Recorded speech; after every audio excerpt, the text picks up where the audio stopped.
here. Knock it off at your...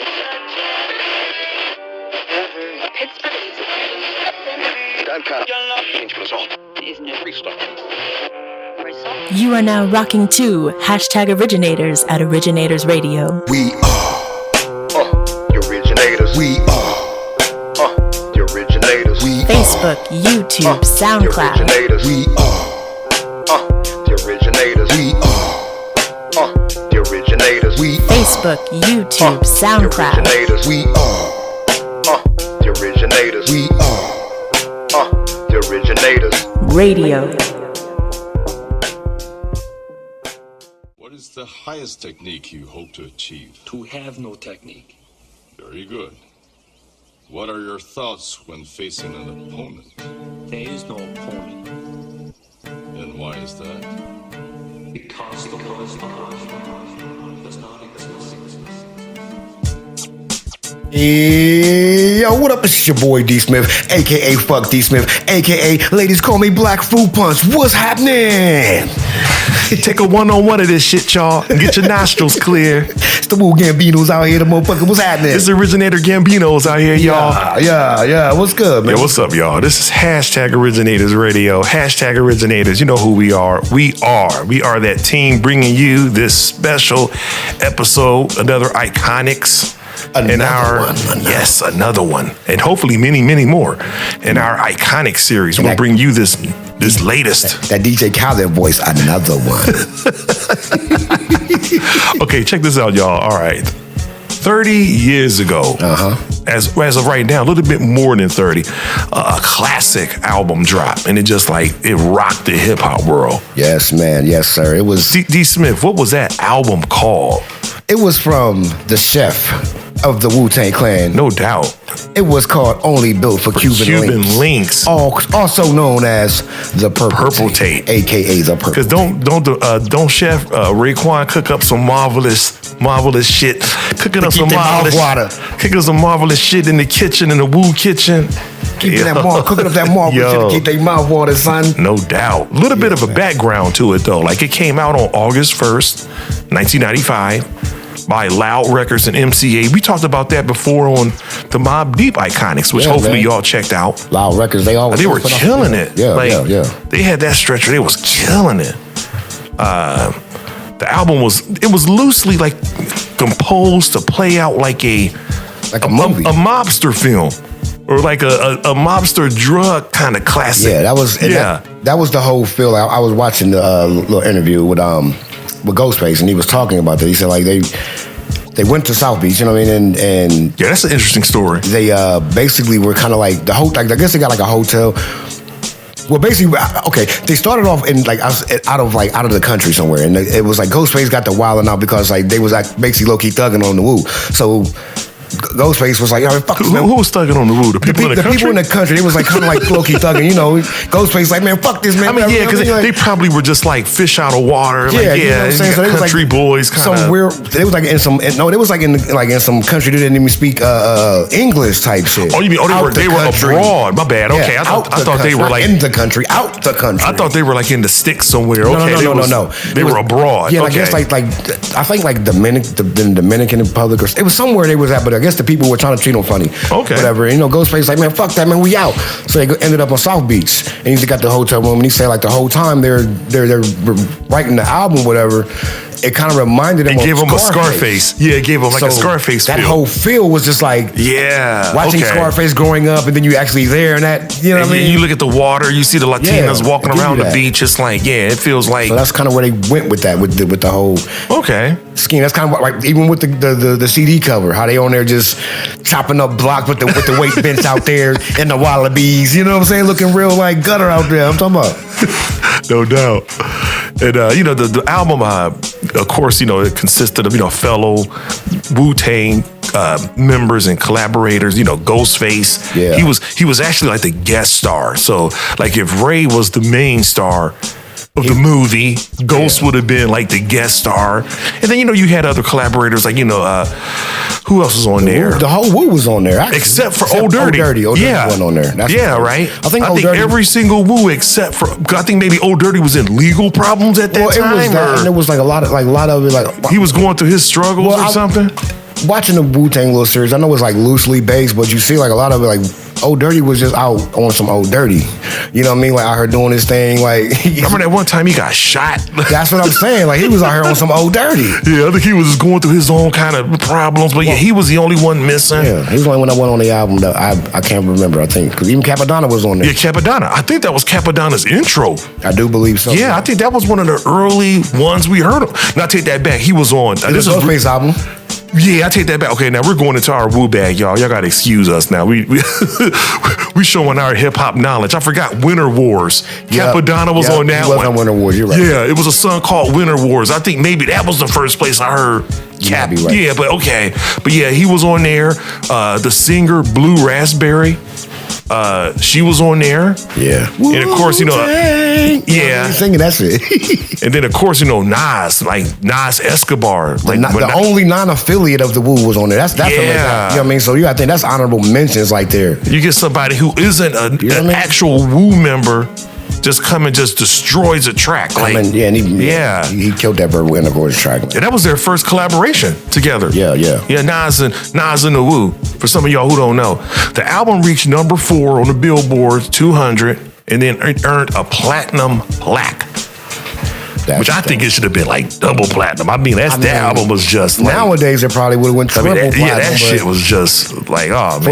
For the time of where hip hop was at, that's big. Oh yeah, no doubt. Because Hammer and stuff was going platinum. Well, those kind of artists were going like, we were still in that big platinum. We were still getting that flack like, well, rap music is just a fad. They were still kind of talking about it like that. Like, you know what I mean? And the only way you can get platinum was like going, like I just said, going like the Hammer. I mean, no disrespect to Hammer, but just going that kind of more popular kind of. Yeah, but to have that kind of album, it was just it was dope. Yeah, but, of course I gotta always ask y'all originals out there, where were you at, or what phase were you in life when that came out? When only Built for Cuban Links, I heard it when it first dropped, summer of 1995, and I was on some pretty foul stuff back then, doing some stupid, just not thinking, doing some stupid shit. I mean, we was young and dumb. Yeah, but that album, it was just like I heard you say, D. Smith, like a time capsule. It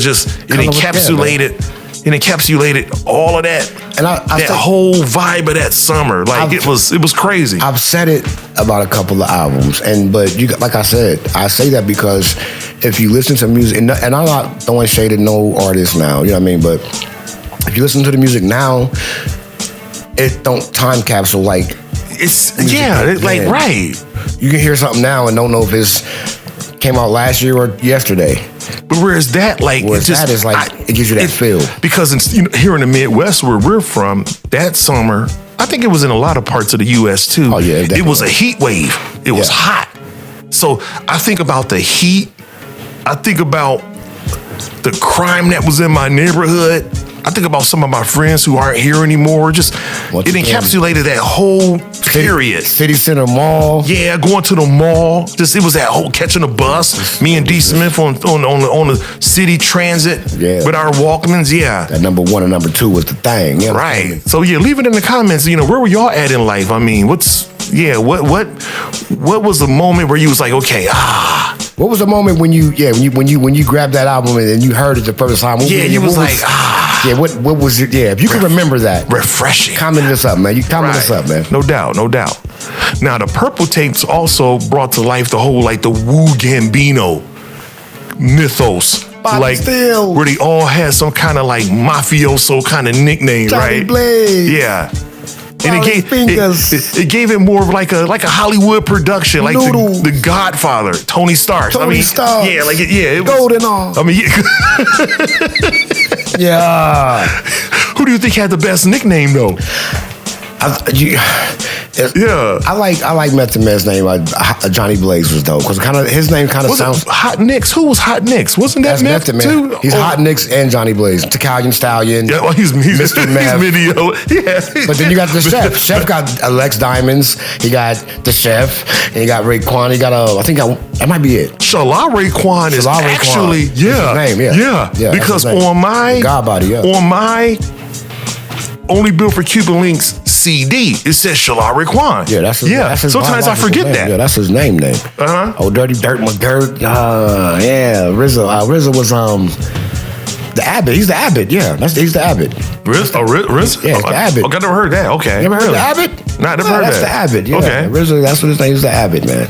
But yeah, who had the coolest name? What name stuck out to y'all, man? Like what name, not stuck out, but what's your favorite? If you know the Wu Gambino names, and if you know who they are, man, leave them in the comments, man. Leave those right there. I thought Capadonna was pretty smooth, because originally it was Cappuccino. Yeah. He was introduced to us as Cappuccino, but we started calling him Capadonna. I do like that, though. Capadonna. Negro came to the show with a I know.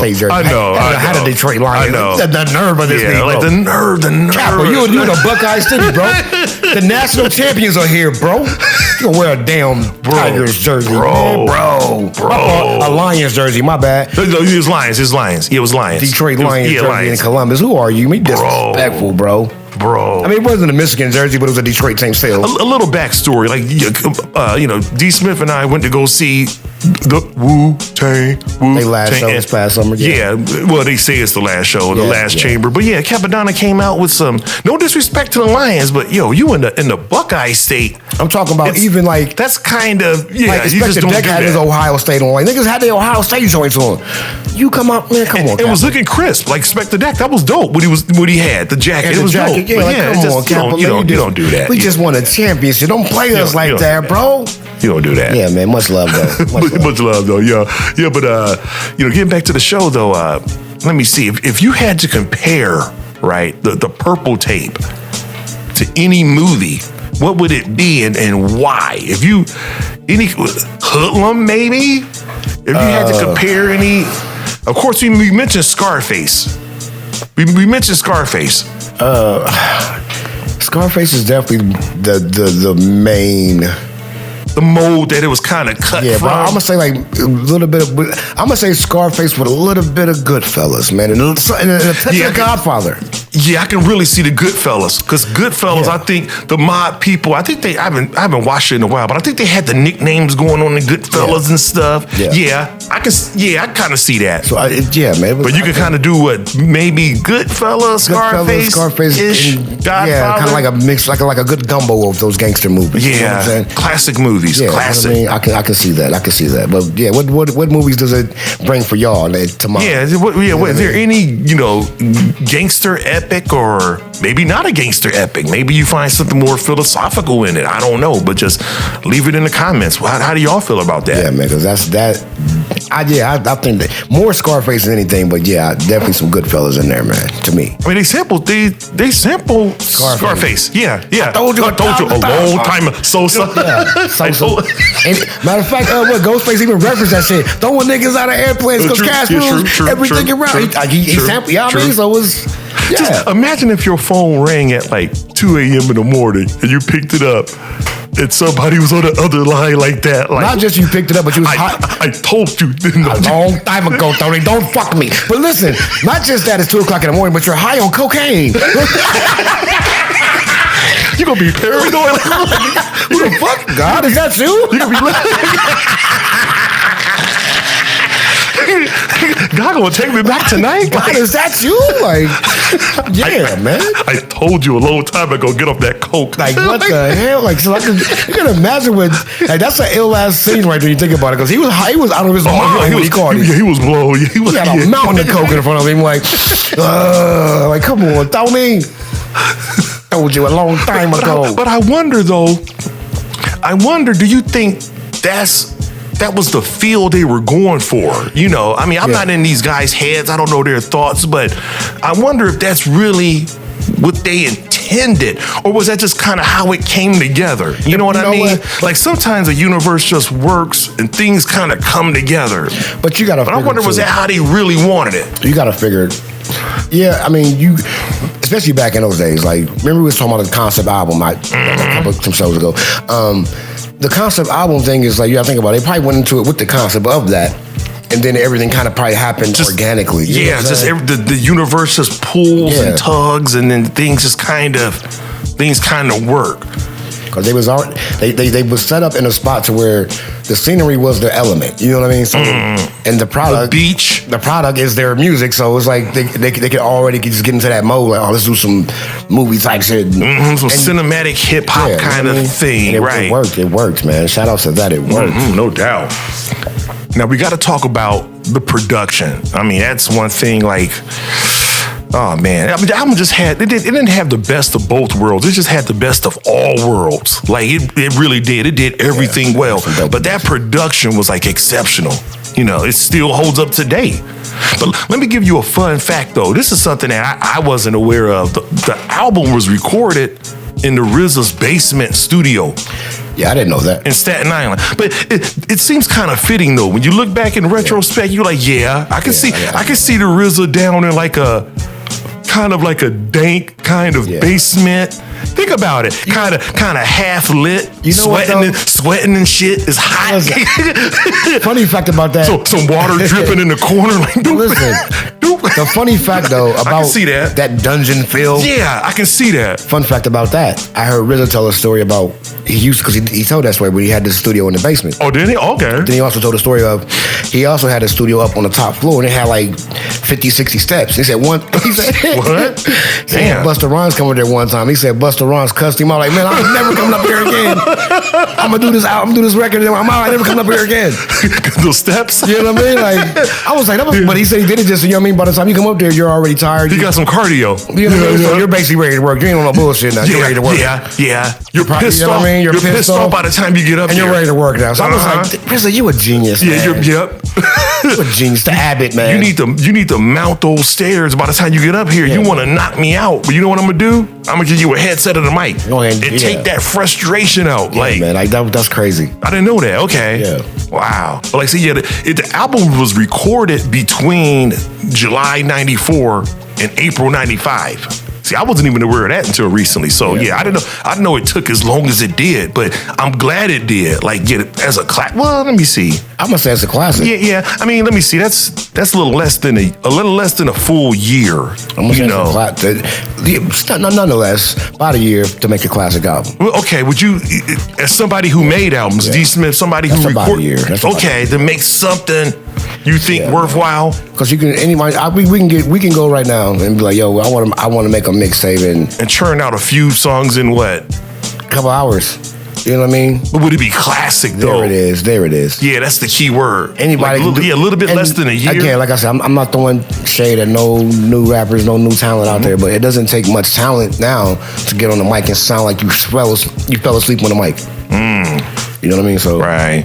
And back then they had to get samples cleared, and it was a lot of things they sampled a lot of movies too. Oh yeah, no doubt. So you got to get permission from I think maybe that can stretch out the whole process. Yeah. They have to get the mix down and all that. Yeah.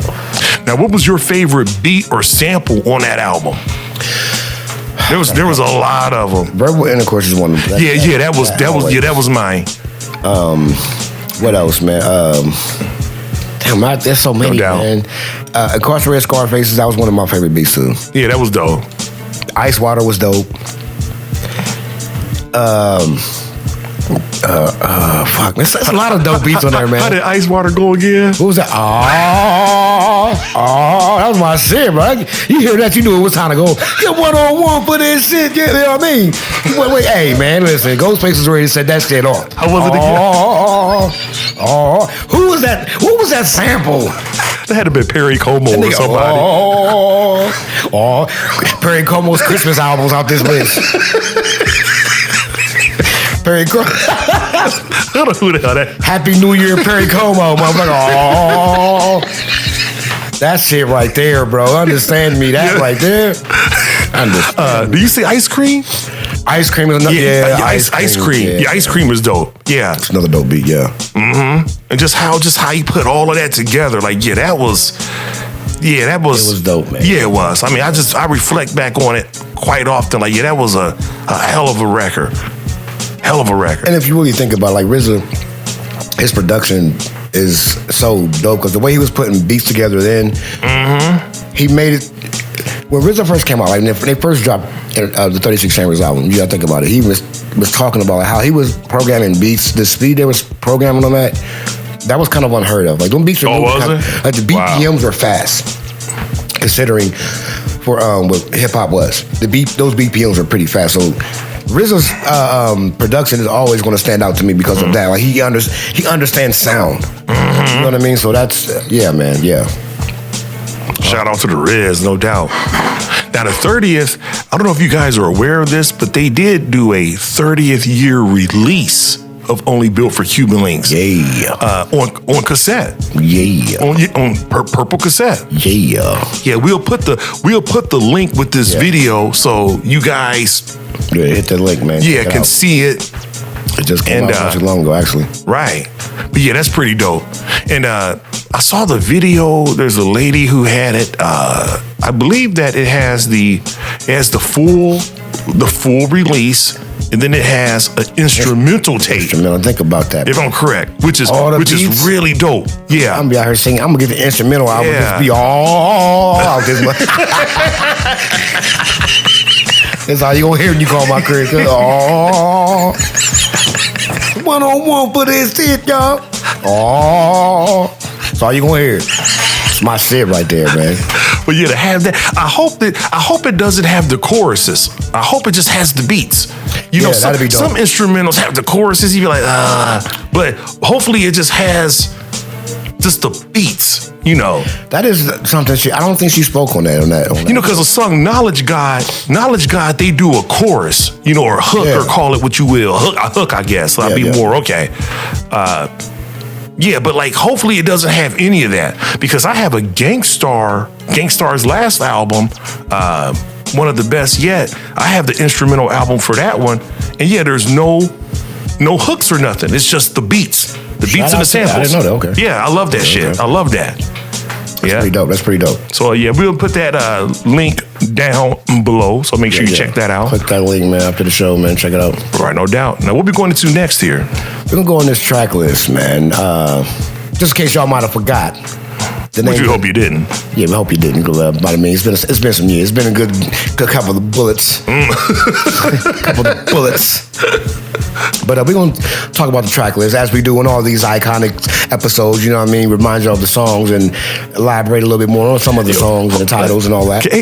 Can Big AT from Out East interrupt here for a second? Do you talk this? I kind of like that, though. You said bullets. What if bullets were every 10 years? What if a decade was a bullet? I think we should trademark that. I think that's pretty dope, man.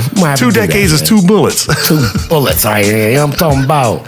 Out here, man. 2 of them bullets. 3 bullets is 30 years. You know what I mean? So we out here talking about these motherfucking Wu-Tang Gambinos, man. Only built for Cuban Links, the purple tape. No doubt. And this is the track list, man. So come with us on this one.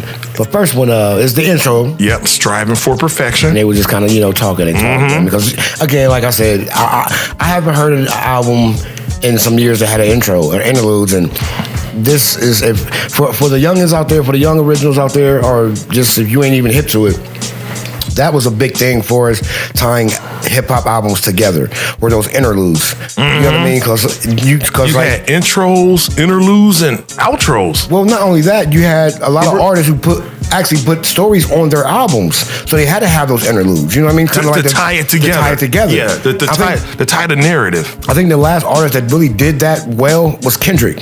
Oh yeah. Good Kid, Mad City. Oh yeah, absolutely. That album feels so nostalgic to me when I heard it. That's why I look to this day. That's one of my favorites. Yeah, you don't hear that stuff a lot now. But back then you heard it in the 90s. Yeah. That's what makes this album like a movie, because you know what I mean? Like it ties it together. Yeah, everything was kind of just like, and it works a narrative. Yeah. Uh-huh. So when the songs came on, you kind of understood, okay, when the next song makes sense, because the last one they were talking about this, and whoa. Right. But yeah, next one is Knuckleheads. Right. That was one I didn't listen to a lot, but I mean, don't get me wrong, I'll put this album on and play the whole joint. Yeah. I'll play this whole joint, don't get me wrong. But yeah, it wasn't the most listened to. But yeah, my man, you got kind of got down. You got on hit that one. shit though. That yeah, doom, doom, doom, doom, boom. He was rapping to the beat though, like like he was rapping to that melody, man. That doom, doom, doom, doom, doom.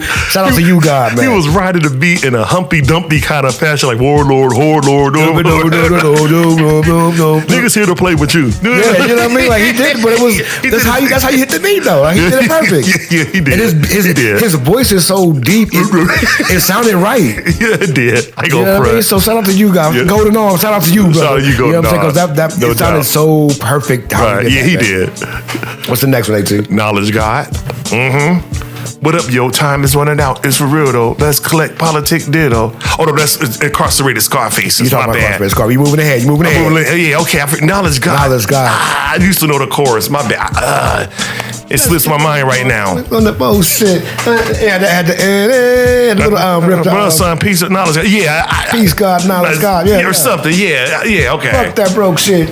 Yeah, that's, man, now I want to play the album, man. You're lucky. If we had the rights to the music, man, we would play this motherfucking album. If we had the rights, we would play this album. Y'all got to know. But that's the thing about not having the rights. It's kind of like a setback. We ain't trying to get sued. Yeah. But I'm not going to lie. Before we go to the next song, next track. I can't remember if we can figure this out to where we can, the next ICONIX episode, we can play the music and not have a problem. We gonna figure it out, guys. So this is as y'all know, this is new segments. You know what I mean? So stick with us. But yeah, this right here. This is only our fourth one or something, and we're still kind of working things and weaving the basket. So we gotta give flowers to the OGs, man. But no doubt. Next joint is Criminology, man.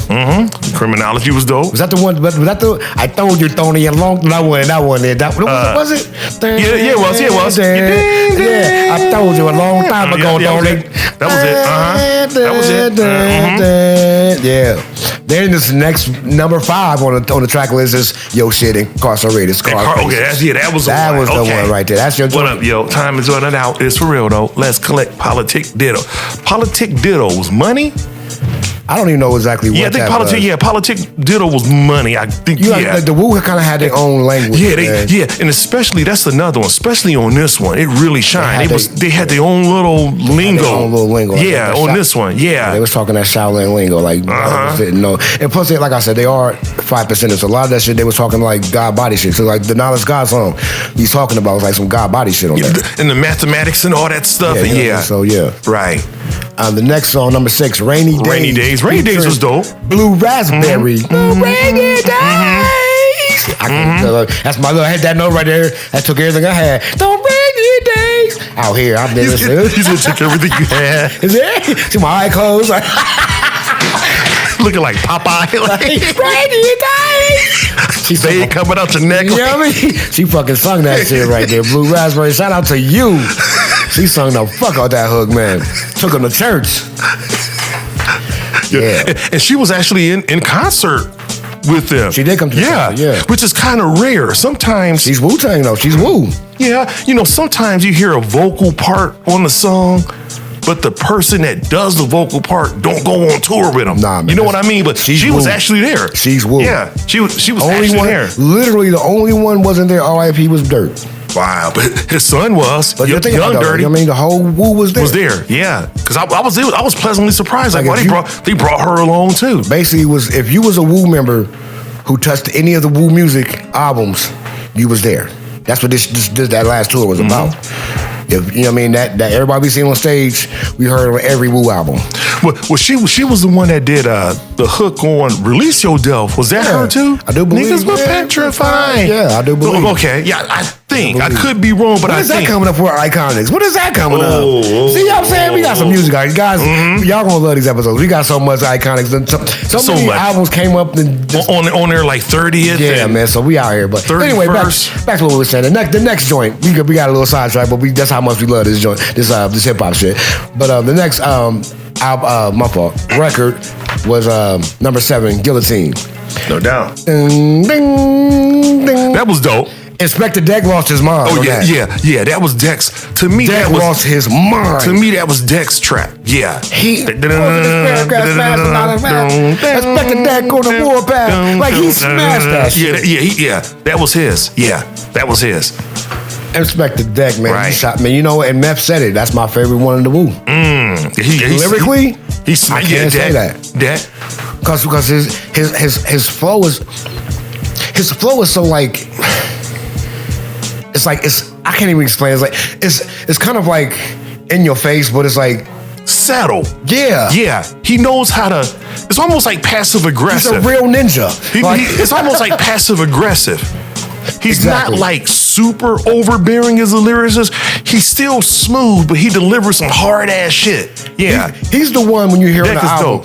Deck is the one when you hear the album, you're like, who was that? Mm-hmm. Hear what he just said? Because if you don't know his voice, you don't know who it is. You know what I mean? So yeah, but yeah, Deck killed that. And you know what? Genius did too. Genius has some bars. Yeah. Genius has some bars on that record too, so I can't say that. Number 8, Can It Be Also Simple? Remix. Mm-hmm. And I can't say the original version was way better on the first Wu-Tang album. I didn't realize that was a remix. Okay.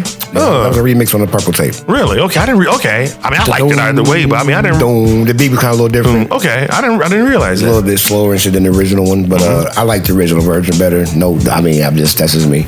Then the next one is me and this next one, Shark Biters. Me and AT had a conversation about this specific interlude on this album. Now, I don't know if you know, but the story behind it was they was low-key talking about Biggie because Biggie, on his album cover, he had a picture of a little baby. And Nas, who was featured on this album, he had an album out, and on the cover of his album, he had a real picture of him with his projects he grew up in. Mm-hmm. Now, to me, they were totally different album covers. But in that time of hip-hop, which is not a thing now, but in that time of hip-hop, Ghost and them felt some kind of way about that. Well, that you understand. Like it was kind of like a copy or because they got a bite. I'm like, I never saw it. In that time of hip-hop, it was, if you ain't doing nothing, if you ain't doing your idea to where no one's never done it, then you're biting. You know what I mean? Which, and in a way, it's kind of like that's stupid, but in a way, it's like I get it because it kept everybody honest. Whereas now, like I said, we got 20 little somebodies. Yeah, the rip-offs now are so ridiculous. You know what I mean? So back then, ridiculous. I was kind of, I didn't know what he was talking about. Then once I found out, I was kind of like, that's kind of petty. But then I thought about it, like that kept everybody honest. Then you had to be you had to stand on your square and be who you were. Because if you sounded like somebody else, looked like somebody else, did something that somebody else did, hip hop, they would come for you. They would come for you. Call for you. Like, come here, man. What they sending for you now? Mm-hmm. So I thought it was weird at first, but now as time go on, I'm like, that makes sense. But I heard Ghostface talking about that. He was like, yo, in hindsight, he said they didn't have beef. Like he said they seen each other out.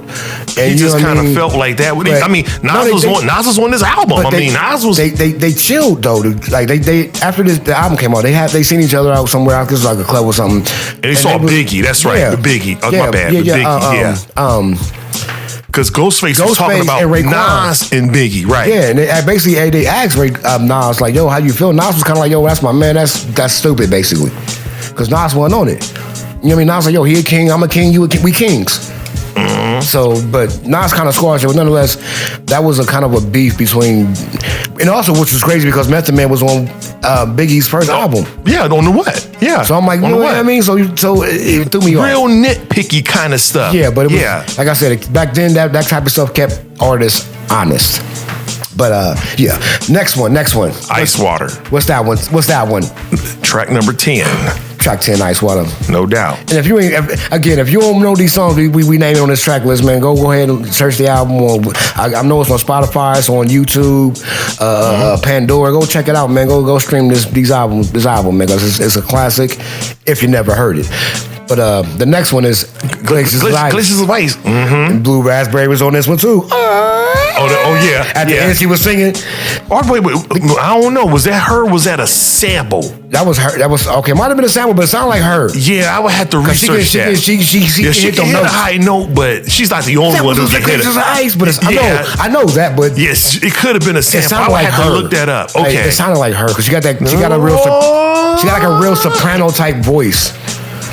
So I mean, I don't know, but if it was you, if it wasn't you, I give you props if it wasn't you, but if it is you, shout out to that. Because RZA was just so ill of just a sampler. Like it could have been anything. Like that could have been a Gladys Knight. You right. That could have been a Gladys Knight sample. Like who knows? But the 12th song, which probably is one of my favorite ones, Verbal Intercourse featuring Nas. Yeah, just that, how that whole song. What was that sample I don't know. Is that a porno movie or something? Did he sample a porno? It's like she said, I want to love you or something like that. Hold on. I got something to say. RZA, if you hearing this, where's that sample? What's that sample? Was that if you know, Google it right now and leave it in the comments. Was that a porno or was this a weird ass? I don't know. Like what any of us can pick up. Any of us can pick up our smartphones and go to a website called Who Sample. Yeah, I would have to do my Who Sample Googles on it. Who Sample gives you the breakdown of what rappers sample the original. But y'all were like, but I know there's a lot of different. It seems like there's multiple samples going on in there. It is multiple samples, but that voice, but that little voice, that little whispery, seductive little voice, that female voice, it sticks out. It sells the track down there, right? Because it sounds like she said, "I want to love you," and it's called verbal intercourse. Yeah, but that's dope. I want to take a second to speak about that specifically. The name verbal intercourse. You got to understand that means a lot to me as a hip hop artist, as a rapper, as someone who writes music, because that's exactly what you want to do with any song you do. As a lyricist, I try to explain this to like a lot of rappers, like younger rappers. I try to explain to them like this: like, listen, when you're doing a song, it's almost like making love or having sex. And a lot of younger cats look at me and kind of chuckle, like, "What you talking about?" No, serious. No, I'm like, serious. Like when you're having sex, and when you with a woman, and ladies, I'm not trying to be on some weird shit, but follow me. When you with a woman, you making love, you can feel her body, right? You can feel a rhythm. There it is. You can feel the vibration. So when you're doing a song, if I put a beat on, if you can't feel that vibe on that song and know how to ride that beat, you know what I mean? Right, yeah. I get it. So the song, so was it by them naming it Verbal Intercourse? Man. It painted a visual. It painted a visual. So the beat, that's what made me ask, did they sample a porno? Because I don't know. What I mean? Because on some production shit, they nailed it. Nailed it. Dope. But check that one out, y'all. That was another banger from that album. And then you had Wisdom Body. Some more God Body shit right there. Yeah. Yep. Wisdom Body. That was track number 13. 14 was Spot Rushers. Which one was had the interlude where Ghost was talking about? I think that was Spot Rushers. We was talking about the blue and cream. He said, blue and cream wallabies. I think that was Spot Rushers. Get the green one, son. Get the green one, son. And we check this. I'm a rock niggas this summer. Put the blue over here. I think that was that one. Right. Yeah, if you don't know about wallabies, y'all better do some Googling about it, man. Because wallabies, listen, if you don't know, I would, AC, say, and correct me if I'm wrong. Right now, if you can find a good pair of those old school wallabies and you could dye them with you. Oh, absolutely. Say less. I got a pair of wallabies at the crib. I mean, absolutely. No doubt. You got a pair of wallabies? Yeah, I got the Hey Dudes. Those are wallabies. Yeah, pretty much. I got two pair myself then. You know what? I got the spotless. I got the spotless, clean white ones. Oh yeah, absolutely. You got the white. Yeah, I got the gray and red ones. And you got the Buckeye ones. Yeah, I got gray and red. I got the gray and blue, like the blue jean. But yeah, and you know what? I'm not gonna lie. And again, we ain't talking hate. But when I first seen Hey Dudes, I kind of figured it was kind of, quote unquote, like a white guy shoe, because I only seen like white guys wearing them. Oh, right? Okay. I was like white guys and white chicks wearing them. I was like, well, that's not like our shoe. Kind of like, and when I say that, I mean like this. Like when you see Jordans, you just you associated with hip hop and kids black on folks. The streets and like no. I'm saying a certain demographic, black folks, young black folks, and black folks.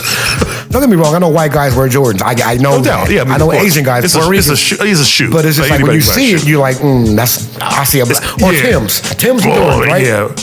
So when I seen the Hey Dudes, I was kind of on the same thing, like, that's not for me. But then I started looking at them, that's what made me think about it, like, they kind of look like wallabies to me, though. I want some. So when I seen you with yours, I was like, you know what? But didn't the authentic wallabies, if I'm correct, didn't they have the stitching? I think they had the stitching around them. They was almost like a my Hey Dudes, cloth almost. Yeah, my Hey Dudes are cloth, but they don't have that stitching. It's not the same material. Basically a real good wallaby, I do believe, is almost like a lambskin. It's like a real. Yeah. You know okay. I mean? It's like cowhide or leather. It's like a lambskin kind of deal. You know what I mean? A real. Okay. Well, I do believe. I could be wrong. If I'm wrong, originals out there, correct me in the comments. Correct me in the comments. And Wu-Tang, don't get mad at us for jacking y'all up, because to me it looks and feels and seems like a wallaby, but I get what you're saying. I think the original one had more of like an exotic texture. Yeah. But yo, that was Spot Rushers, and then you had Ice Cream. The Ice Cream Man is coming. That was dope. And you know what about that? Was track number 15. The 15th track. Right. Ice Cream. Let me tell you about that. Now, as rappers, for one, as a rapper, if you want to sell, it's two demographics you got to get. Your main demographic, whoever you're rapping to, and then the female. Yes. Now, Wu-Tang, they started this with Method Man doing All I Need. Where you kind of they brought in the female base. But that wasn't even his idea, though. That wasn't Method Man's idea. It was somebody who worked as a chick. I forgot her name. She worked for Def Jam? At Def Jam, and she bought the Tammy Terrell Marvin Gaye joint to Meth, and Meth didn't want to do the song. Yeah, because he's hardcore nigga. Like, that's kind of like, that's why. Yeah, like I would have done the same thing. I would have been like, I would have been hesitant too. Like, okay. But Mary J, she said, I guess she like somehow got him to do it. She was like, yo, I'm gonna bring Mary on, woo, woo, woo. And that shit just, it blew up. That put Method Man to a sex symbol status. Yeah, and the girls started paying, I remember that, when the chicks started paying attention to because before that, Wu-Tang was like, oh, they're weird. He did that song. They kind of put, I like that. I mean, the ladies were like, the ladies, yeah. Because the Wu-Tang was for the guys, like, yeah. Unless how we dressed and how, they reflected that. They were for the guys unless you're from that New York area. Then women, because women like the New, in New York, they might, in our region of the world, it was for the guys. But when they dropped, probably different. When they dropped Ice Cream was such a pivotal song on this album. For one, think about it like this. I think about it. Drug dealers. For one, you got money. That attracts women. Of course. So this whole album, if you're talking about drug dealing shit, you gotta take that one little time out. Hey, yo, baby, I'm talking about you too. Mm-hmm. I know you like nice things, so here we go. But the thing that sold this song with Ice Cream to me was the flavors. Yeah. How they associated women with the flavors of ice cream. It includes, you know what I mean? That includes. And then at one point you had women identifying, like, I had Puerto Rican girls saying, I'm a Puerto Rican. Yeah, I'm a Puerto Rican. That was dope. A white girl like, I'm French vanilla. That was dope. Like, what? That was dope. You what? I like Wu-Tang, but what you what? Say it again. That was dope. Yeah, where people started identifying with it. Yeah, that was hot. But a pecan chocolate deluxe. You know what a chocolate deluxe chocolate deluxe is just super dark. But yeah, that's what it was. So it was like they did that, and that's what kind of pushed them, like, again, some more to the top. Because they got the female. Yeah, absolutely. The female demographic. Right. And what was that, number 16? That was the Wu Gambino right there. The Hidden Chambers. It says it was a remix. I don't remember the first Hidden Chambers. The first, it might have been on the album. No, not the Gambinos. It was the Hidden Chamber. The song was called Wu Gambinos, but the surname was Hidden Chambers. Remix. Oh, it was a mix. The mix was a Hidden Chamber version. So it was like, you know what I mean? So it was like, did RZA do that, or did Raekwon do that, or so did somebody else produce it? That's what I'm saying. Nonetheless, Hidden Chambers. Yeah, this was the song where they did all the names, the surnames. Like you had Method Man, Johnny Blaze, you had Raekwon, Lex Diamond, Tony Starks as Ghostface, and Noodles. And who was Noodles? I think Noodles was Master Killer. I think Raleigh Fingers was I think it was Deck, Inspector Deck, the Abbas, the RZA. But if you know these names, what we're saying, that's the Wu Gambinos, and I am a Wu Gambino myself. They don't even know it. Call me D. Smith, aka Dame Black. They don't even know I'm a Gambino, but I'm a Gambino. Honorary out here in these streets. But yo, like, that was dope. And then number 17 is Heaven and Hell. What do you believe in? Heaven and hell. Who come from the kitchen now and they want runs. And that was my Wu. I'm still on the Wu Gambino. Oh, you still on that? Okay, you still on that one? First to start. We said Wu be the first to start this shit, last to run. That was dope. Man, I'm on that shit. But Heaven and Hell. And you know what? The Heaven and Hell song I heard it before this album came out. Yeah. I'm about to say, it was kind of, I guess it was a single. It was, if I'm correct, don't quote me. Is anybody in the comments, I won't get mad or offended if you do correct me, but don't quote me on this. I think it was on the soundtrack to a movie. Like that was GZA was on the soundtrack to Fresh. I remember that movie. Yeah, about the little kid who was a drug dealer. Yeah, Fredo Starr was in that. And No, that was Strap. That was Strap. Nah, this was Samuel L. Jackson was in. Jackson was You would know it if you see it. I remember that movie. RZA had a song. Heaven and Hell was on. I thought it was on something. a soundtrack or something, but I heard it before this album. Actual album. Yeah. But if this album, according to what we was talking about earlier, it went into production in 1994. Yeah, I think I heard it around that time. Okay. But I'm having a hard time placing where. Yeah, but Heaven and Hell. And the last one was North Star. The jewels, dropping jewels on you. Right. Yeah, man. So And that was like the outro, was it? that was the outro. The outro of it. Really tie it all together. But there's another thing too we want to make sure that we talk about here that I wasn't aware of this. D. Smith pretty much hit me on this, but like the purple tape, right? The color of the tape. Yeah, man. And how they settled on that color. You want to go over that real quick? Well, D. basically, Smith? That I wasn't really aware of. for one, I just want to say I think Prince did it first. Well, we know why. He's probably the King Purple. But the whole thing of it, the purple tape, I don't know if people know, but if you look at the whole album in itself, it was set up like a movie, like a drug deal, like Scarface or whatever. Now, if you know, I mean, okay, without outing yourself or without without snitching on yourself. That's why you listen. First of all, that's why you know AC is my A1 day one. Because before I even got to it, he was like, listen, I know where you're going. Don't air yourself out on this one. This is my disclaimer. Small print. It's my disclaimer right here. So this is small print right here. I might know one thing or two. But just to keep everybody safe, we've all seen the movie. If you haven't, you should see it. But the movie American Gangster, that part where Frank Lucas sat down with Bump. No. He sat down with Nicky Barnes. Nicky Barnes. It was like Pepsi and Coke, two good products, brand names. But I was like, woody, woody, woo. So basically, what the purple tape was doing is this. Back then, tapes were a thing. Mm-hmm. For all the youngins out there, we had cassette tapes. We put them on our boombox and Walkmans. I know it's a big. Google it if you don't know what it is. But every tape was either black or like a off-white or a clear. Yeah. There was a couple of people who put out some color tapes. Like Redman had a solid red tape, and it was a group named Illegal from Jersey that was associated with Redman and Northern Eric Nature. Sermon and them. Yeah. They put out a little red tape for their single. The purple tape was such a big thing because, for one, Wu-Tang had already released albums that were the clear, regular, standard print.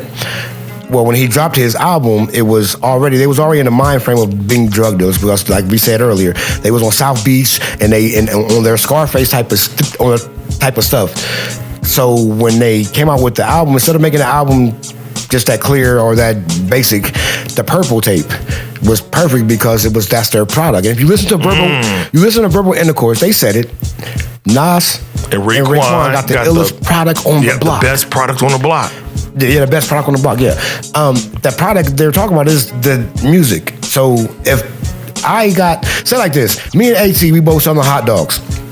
But on my hot dogs, I put Grey Poupon. And on his, he put some regular mustard. We both got hot dogs with mustard, but I put Grey Poupon. It's how you distinguish their album from the other albums that was out there. Before even hearing it, the purple color caught your attention. Grabbed your attention. The CD was even a different color. Because most CDs were kind of a basic clear, black, you know what I mean, with writing on it. Most CDs didn't have that color. I think the CD was like, what, red? Mm-hmm. So even the CD was a different color. So, you know what I mean? So it made the product different. So when you seen it, it was appealing to the eyes. It added more of a visual aesthetic to it, right? That's what the purple tape was about. If you didn't know, now you know. And then also, there was one, this is what I thought you was originally going to run down, about the drug dealer culture. Okay, well, I was trying not to go there. Okay, he took me there. Let's keep it all the way funky. Let's keep it. We don't keep it all the way funky like George Clinton out here. James Brown with 2 shoes on that didn't match and his socks was stinking funky. Let's go. Okay, what I was saying about the Frank Lucas and Nicky Barnes thing earlier is this. Please elaborate on that one. Or even New Jack City. Remember New Jack City when he had to do the apples? Okay, well, and drug dealer references, what I'm saying is, like I said, back to the album, there was also the mind state was drug dealing. So if as a drug dealer, you made sure you had a certain capsule or your product would stand out. So again, me and AC, say me and AT out here, we selling our thing. We selling drugs, right? Say we drug dealers, just for the sake of argument. Just for the sake of argument. Say he selling, he got red, I got blue. And then we in the same community, same. And then same orange shows up. And then orange shows up. We're like, wait, you're red, I'm blue. Where did the orange come from? Now we can know who to go look for. That's not ours. That's you selling that product to our people. So kind of what Raekwon and Ghostface was doing. They were isolating their fan base. Yeah, with their who's really Wu-Tang. Yeah, with their product, right? With their album, with their really, music. Who's really rocking with the Wu? That's what that was. So if you had that purple tape, you was rocking with the Wu. Rocking with the Wu. Whether it was just because it was just Raekwon's album, but you had the CD with the red label. Yeah, you rocking with the Wu. So that basically you had that product. It was a drug dealer mentality for the reasoning of the color of the tape. AT had to bring it out of a Negro, so there it is. Now you have it. Now you have it, the whole scoop.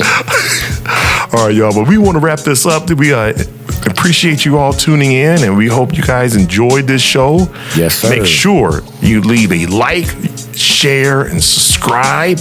You know, the hashtag Originators at Originators Radio. We are out here. Yes, man. We thought we would bring you this 30th year anniversary. Three bullets. Three bullets. Three decades of only built for Cuban links. Purple tape. The purple tape. We will call 30 years. This will be 3 decades. You know what, matter of fact, we should call this one here the Purple Edition. What is it? One more time? The Purple Edition. The Purple Edition. That's what we're going to call this episode, guys. So anytime you're telling your friends about it and you're a Wu-Tang fan, tell them to check out the Purple Edition. Also, don't forget to check out D-Nice. We on motherfucking sports. It's the year anniversary too, man, for the sports, man. Yeah, okay, yeah, so, that's right. We're gonna start the season 2 for the sports, man. It's been a long road with that. He's going into his second season, y'all. The show kind of changed. We did have Bird on the co-anchor, but Bird doing some real life things right now. So shout out to you, Bird. It's all love. You know what I mean? That's kind of why I do the co-anchoring, and we got AT on this episode too. He came in late in the episode, but I typically don't do the sports thing because this is more my knit and grit right here. The music. This is my heart, soul, and bones. But I did sit in on that one. Yeah, man, no definitely, doubt. man. We enjoy y'all rocking with us, man. We love y'all, man. Thanks for rocking with us for another ICONIX episode.